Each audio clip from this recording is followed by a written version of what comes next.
Good morning to everybody. दोस्तों, मेरे YouTube channel achieve dreams में आप सभी का स्वागत है।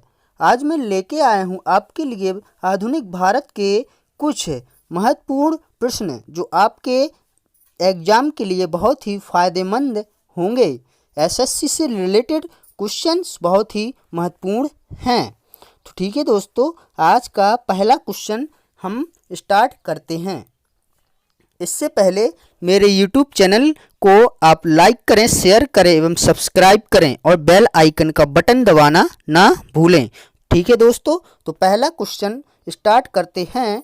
निम्नलिखित में से कौन सी संधि ने पेशवा बाजीराव द्वितीय के स्वतंत्र अस्तित्व को समाप्त कर दिया?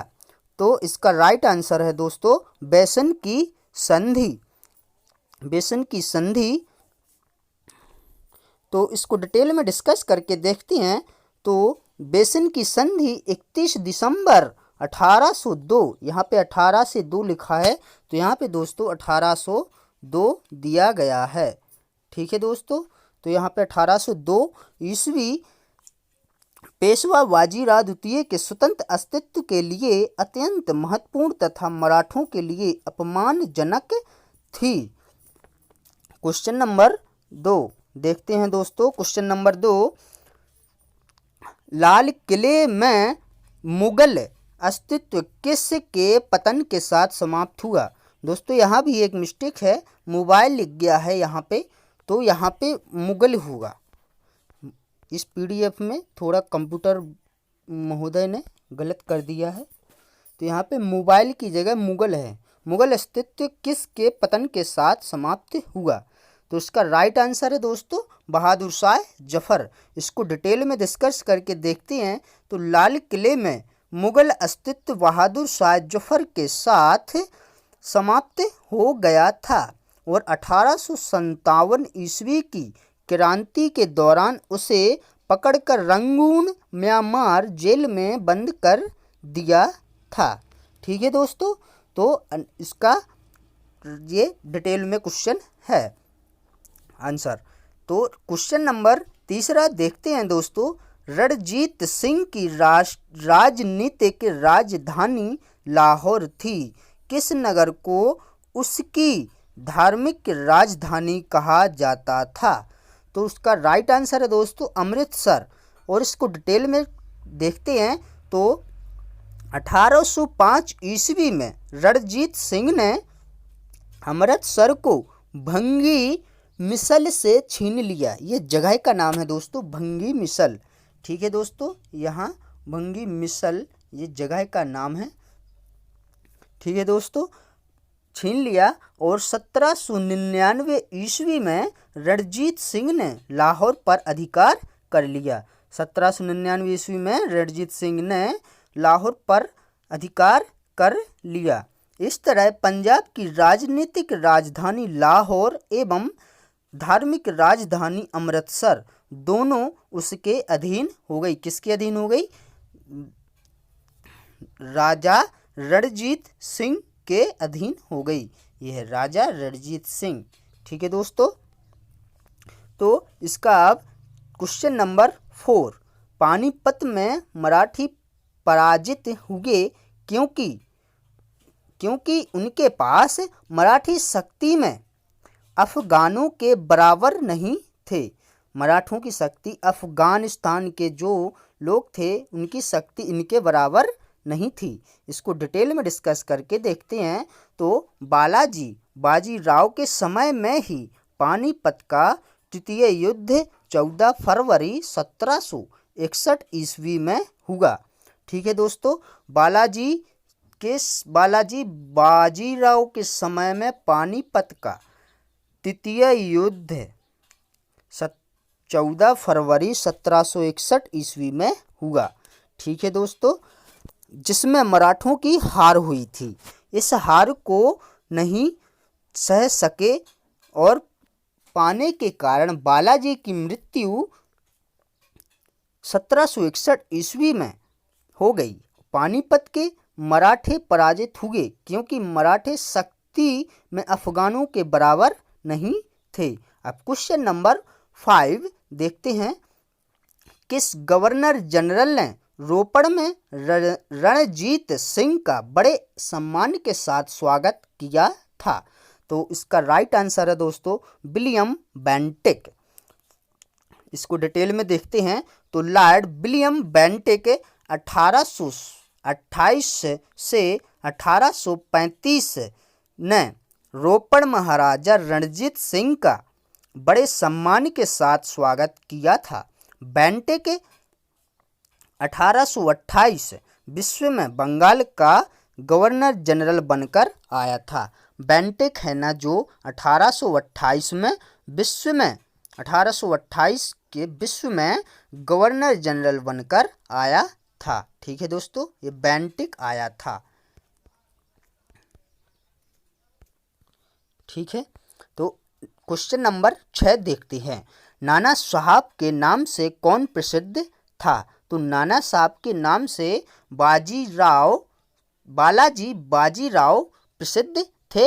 तो इसको डिटेल में डिस्कस करके देखते हैं दोस्तों। तो बालाजी बाजीराव को नाना साहब के नाम से भी जाना जाता है। इसका शासनकाल 1740 ईस्वी से 1761 ईस्वी में रहा। इसके काल में मराठा राज्य का सर्वाधिक प्रसार हुआ। मतलब प्रसार मतलब प्रचार, इसका सबसे ज़्यादा प्रचार। ठीक है दोस्तों, प्रचार हुआ। ठीक है, इसका अब क्वेश्चन नंबर 7 देखते हैं दोस्तों। मराठा राज्य का दूसरा प्रवर्तक किसे कहा जाता था? मराठा राज्य का दूसरा प्रवर्तक बालाजी विश्वनाथ को कहा जाता था। इसका नेक्स्ट क्वेश्चन, इसको डिटेल में देखते हैं। पहले बालाजी विश्वनाथ 1713 से 1720 को मराठा साम्राज्य का द्वितीय संस्थापक माना जाता है और 1713 ईस्वी में शाहू ने इन्हें पेशवा नियुक्त किया था। बालाजी विश्वनाथ की मुख्य सफलता 1719 ईस्वी में मुगल बादशाह की ओर से सैयद हुसैन अली द्वारा मराठों से की गई संधि थी। ठीक है दोस्तों, 1719 ईस्वी में मुगल बादशाह की ओर से सैयद हुसैन अली द्वारा मराठों से की गई संधि थी। ये क्वेश्चन ध्यान में रखती है। अब सब नेक्स्ट क्वेश्चन 8वां है, बड़ा इमाम बाड़ा कहाँ स्थित है? तो बड़ा इमाम बाड़ा लखनऊ में स्थित है, जो आपके सामने दिया गया है। और अवध के नवाब आसुफदौला ने अपनी राजधानी फैजाबाद से लखनऊ स्थानांतरित कर दी थी। पहले इमाम बाड़ा फैजाबाद में था, अब लखनऊ में आ गया।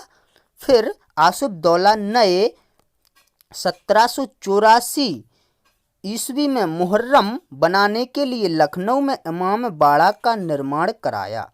मुहर्रम बनाने के लिए इमाम बाड़ा का निर्माण कराया। इसमें स्तंभों का प्रयोग नहीं किया गया है। ठीक है दोस्तों, क्वेश्चन नंबर अब 9 देखते हैं। बहादुर शाह कौन था? तो बहादुर शाह अंतिम मुगल शासक था। ठीक है दोस्तों, बहादुर शाह अंतिम मुगल शासक था। इसको डिटेल में देखते हैं। बहादुर शाह द्वितीय अंतिम मुगल बादशाह था। जफर इसका उपनाम था, इसका उपनाम जफर था। और 1857 ईस्वी के विद्रोह के बाद इसे बंदी बना लिया गया।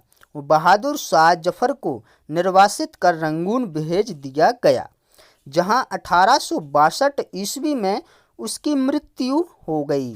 ठीक है, तो बहादुर शाह को 1857 के विद्रोह में इसे गिरफ्तार किया गया और उसको रंगून भेज दिया गया और उसकी 1862 में रंगून में उसकी डेथ हो गई। ठीक है दोस्तों, डेथ हो गई। अब क्वेश्चन नंबर 10वां देखते हैं। सिख सेना कहलाती थी? तो सिख सेना खालसा कहलाती थी। इसको डिटेल में डिस्कस करके देखते हैं। तो सिख गुरु हरगोविंद ने सर्वप्रथम सिखों में सैनिक भावना पैदा की। सैनिक के शिक्षा प्रारंभ की तथा स्वयं की रक्षा करने के लिए शस्त्र धारण करने की आज्ञा दी। पूर्ण विराम है, यानी कि यहाँ पे फुल स्टॉप था। ठीक है। जिस तरह सिखों को लड़ाकू जाति के रूप में परिवर्तित करने का कार्य किया। सिखों के 10वें गुरु गोविंद सिंह ने इस परंपरा को आगे बढ़ाते हुए 1699 ईस्वी में, इसी लिखा है तो ईस्वी में, ठीक है दोस्तों, कंप्यूटर महोदय से ज़्यादा गलतियां हो रही हैं, ठीक है, उनको बोलेंगे, खालसा पंथ की स्थापना की और गोविंद सिंह ने 80,000 की खालसा सेना तैयार की। तो इसी प्रकार के हमारे YouTube चैनल को देखने के लिए और समझने के लिए बहुत ही धन्यवाद। इसी प्रकार की आधुनिक भारत से संबंधित महत्वपूर्ण प्रश्नों के लिए हमारे YouTube चैनल अचीव ड्रीम्स को लाइक करें एंड शेयर करें, सब्सक्राइब करें। और PDF फाइल को आपको चाहिए तो मैंने टेलीग्राम ग्रुप की लिंक आपके लिए यहाँ नीचे लिख दी है और डिस्क्रिप्शन बॉक्स में भी आपको मिल जाएगी। ठीक है दोस्तों, तो तब तक के लिए बाय, धन्यवाद।